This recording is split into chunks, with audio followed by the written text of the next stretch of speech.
Friend, आज हम एक नया टॉपिक लेके आए हैं जावा में वेरिएबल इन जावा। तो बहुत ही इम्पोर्टेंट लेक्चर होने वाला है और इम्पोर्टेंट डिस्कशन होने वाला है थ्योरी में। तो आप लोग मेरे लेक्चर को लास्ट तक देखिएगा और लास्ट तक समझने की कोशिश करिएगा, तभी आप जावा के वेरिएबल को पढ़ पाओगे और जावा के वेरिएबल को सीख पाओगे। तो एक बहुत इंपॉर्टेंट टॉपिक लेके आया हूँ आप लोग के लिए, वेरिएबल इन जावा। तो लेक्चर में लास्ट तक बने रहिए और वेरिएबल इन जावा को सीखने की कोशिश करिए और समझने की कोशिश करिए और लास्ट लेक्चर तक बने रहिए। तो चलिए चलते टॉपिक की ओर। तो हमारा जो टॉपिक इसमें दिया हुआ है वेरिएबल इन जावा, ठीक है। तो इसकी डेफिनेशन जो एक्सप्लेन की गई है यहाँ पे, the variable is identifiers that is represent is memory location. मतलब क्या बोल रहा है ये, जो वेरिएबल को हम आइडेंटिफाई करते हैं वह उसकी रिप्रेजेंट करता है मेमोरी लोकेशन को। मतलब जो उसकी मेमोरी लोकेशन होती है ना, वह उसको वेरिएबल आइडेंटिफाई रिप्रेजेंट करता है। That will be store value, मतलब यह बोल रहा है वैल्यू को स्टोर करता है। That variable value can be change, मतलब वेरिएबल की वैल्यू को हम चेंज भी कर सकते हैं। देन ये बोल रहा है during the course of program, ठीक है। मतलब एग्जीक्यूशन, मतलब जो प्रोग्राम को हम एग्जीक्यूशन के समय हम इसका जो कोर्स होता है वो हम इसको वेरिएबल को चेंज नहीं कर सकते, ठीक है। एक बार एग्जीक्यूशन हो गया तो चेंज नहीं होगा, लेकिन एग्जीक्यूशन से पहले, मतलब एग्जीक्यूशन से पहले जो वेरिएबल होगी वो चेंज हो सकती है, एग्जीक्यूशन के बाद चेंज नहीं हो सकती। क्योंकि अब तो एग्जीक्यूशन हो गया ना, प्रोसेस हो गया ना, वह रन टाइम में चली गई ना, तो एग्जीक्यूशन के बाद प्रोसेस नहीं हो सकती, ठीक है। जैसे आपने एक बार एग्जाम दे दिया, जो क्वेश्चन के आंसर आपने लिख के आ गए, तो लिख के आ गए ना, उसके जो रिजल्ट आएगा वो अपन उसको चेंज नहीं कर सकते ना। एग्जाम में जो पेपर दे रहे हैं अपन, क्या आंसर लिख रहे हैं क्वेश्चन के, उसमें अपन चेंजेस कर सकते हैं, बाकी अपन चेंजेस नहीं कर सकते। तो सेम यहाँ पे वैसे ही है कि जावा के वेरिएबल एक बार एग्जीक्यूशन हो गया तो हम बाद में चेंज नहीं कर सकते हैं, लेकिन उसके पहले चेंज कर सकते हैं। ये बोला name the variable follow same rule, ठीक है। मतलब ये बोल रहा है name the variable follow same rule, मतलब जो वेरिएबल होगा, वेरिएबल का नाम होगा वो सभी के लिए सेम रूल होगा, कोई अलग रूल फॉलो नहीं करेगा जावा। तो सारे वेरिएबल के लिए सेम रूल ही फॉलो होगा, कोई अलग। मतलब ये बोल रहा है the variable follow the same rule as identifier define rules variable, मतलब सभी वेरिएबल के लिए जो जावा है सेम रूल ही फॉलो करेगा, कोई अलग से रूल फॉलो नहीं करेगा। एंड सभी के लिए रूल सेम रहेंगे। और डिफाइन रूल वेरिएबल, मतलब कुछ रूल्स के डिफाइन किए गए हैं, ठीक है। जावा में कुछ रूल इसके डिफाइन किए गए हैं, तो जावा जो होगा सारे वेरिएबल रूल को सेम ही फॉलो करेगा, कुछ अलग से फॉलो नहीं करेगा, ठीक। चलिए चलते हैं नेक्स्ट टॉपिक में। यहाँ पे नेक्स्ट टॉपिक जो आ रहा है हमारा डिफाइन रूल्स वेरिएबल, मतलब जावा जो है उसके रूल्स की वेरिएबल को डिफाइन करेगा, ठीक है। तो इसके कुछ पॉइंट यहाँ पे दिए हुए हैं जो मैं आपको एक्सप्लेन करने वाला हूँ।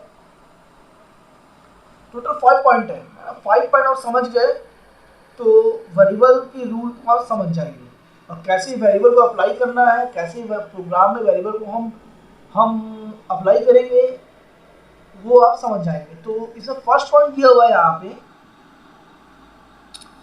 The first character must be letter and underscore और डॉलर साइन। मतलब ये बोल रहा है जो पहला कैरेक्टर होगा मस्ट बी लेटर, मतलब वो लेटर में होगा, एंड अंडरस्कोर होगा और डॉलर साइन होगा।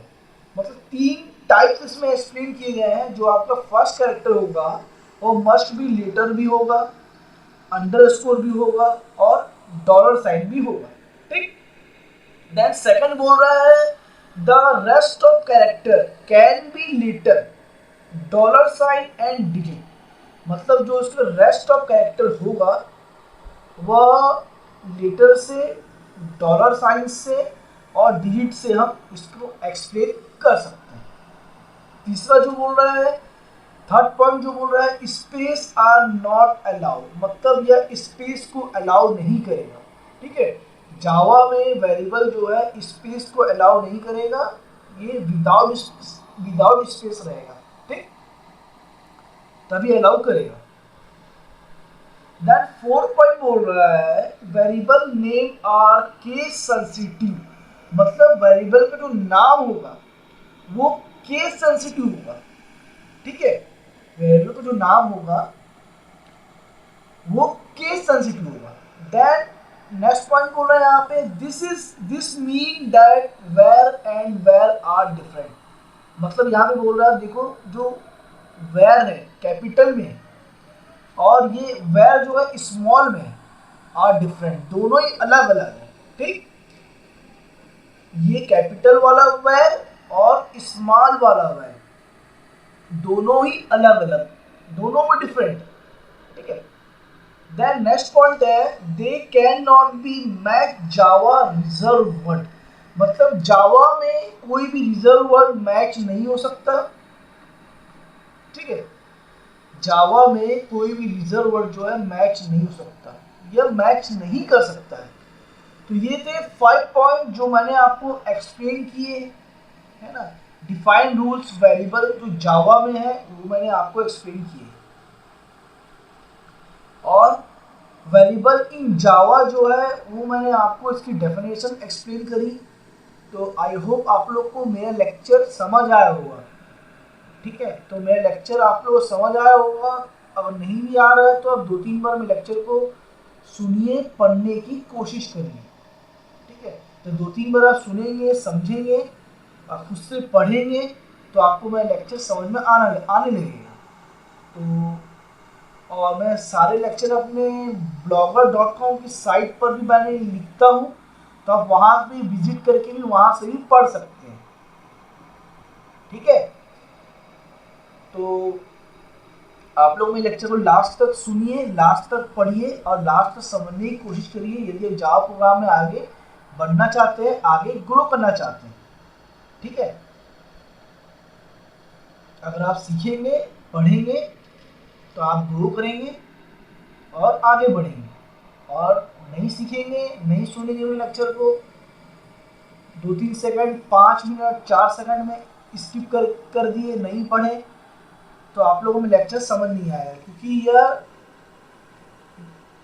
स्टडी लेक्चर है। ठीक है, तो स्टडी लेक्चर तो आप लोग पढ़ना ही पड़ेगा और समझ नहीं पड़ेगा। तो मेरे लेक्चर को लास्ट तक पढ़िए और लास्ट तक समझने की कोशिश करिए और जावा में आगे ग्रो करिए। तो मैं नेक्स्ट लेक्चर लेके आऊँगा, तो मिलते हैं नेक्स्ट लेक्चर में। यदि मेरा लेक्चर पसंद आया हो तो मेरे वीडियो लाइक कीजिए, सब्सक्राइब कीजिए, शेयर कीजिए। थैंक्स फॉर वॉचिंग, मिलते हैं नेक्स्ट लेक्चर में। Thanks for watching.